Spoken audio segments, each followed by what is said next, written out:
So far, every node we've discussed ticks on its children one at a time. Now we're gonna see two nodes that can tick on, well, that actually tick on all of its children at the same time and perform asynchronous operations with the return status of the children. And these two nodes are the raise and the parallel nodes. So I'm gonna go to my examples and I'm gonna choose my parallel example as the working tree, and then you can see that it starts with the parallel node and it has two children. The first children is just the sequence example tree that we've discussed earlier, and the second is a sequence that first waits to see if the next key down is the space key, and if it is, it will return successful and it will emit, and then it does it again. If the next key down is not space, this sequence will fail and the parallel node will fail and it will start over the first sequence. So with this example, we can have two things happening at the same time. On the one hand, we're patrolling between 4 points, and on the other one, we're waiting to see if the space key is pressed. So I'm going to press it, and you can see that it emits and it starts the sequence again.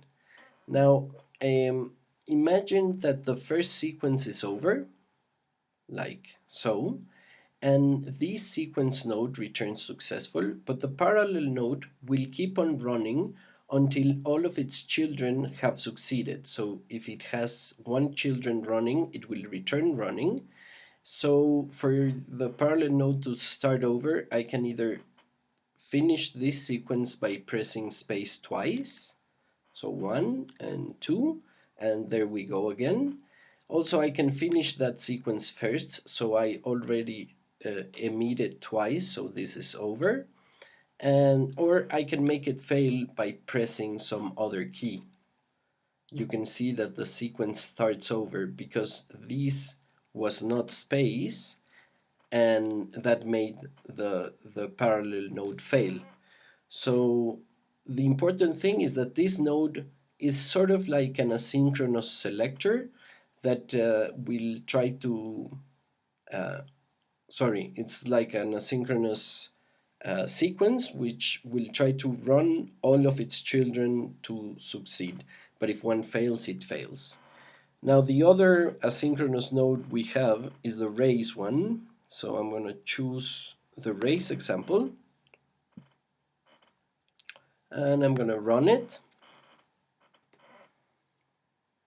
And again, the first thing important is that the raise node ticks on all of its children at the same time, and these are just waiting to see if I hold a key down for more than 1 second. So I have one check for the W, one check for the E, and one check for the R. If one of these is true, just one, it will return successful and it will start running the next part of the sequence. So I'm going to hold W for a while. There we go, and you can see that now it's racing between if the next key is A or moving to the origin. So let's do that again. And while it's running, I click A, and you can see that it skips and goes to the next one, right? So this node, if one of the nodes fails, it keeps on running until all of them failed or one succeeded. So let me do that one more time. And now I'm going to skip quickly. I can do it again with the E key and then skip quickly, right?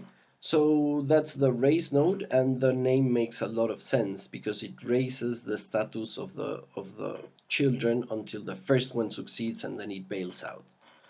Okay, so those are the asynchronous nodes in Koala Behavior Tree Library. Again, if you have any doubts, comments, please leave them below, and see you in the next video. Thanks, bye.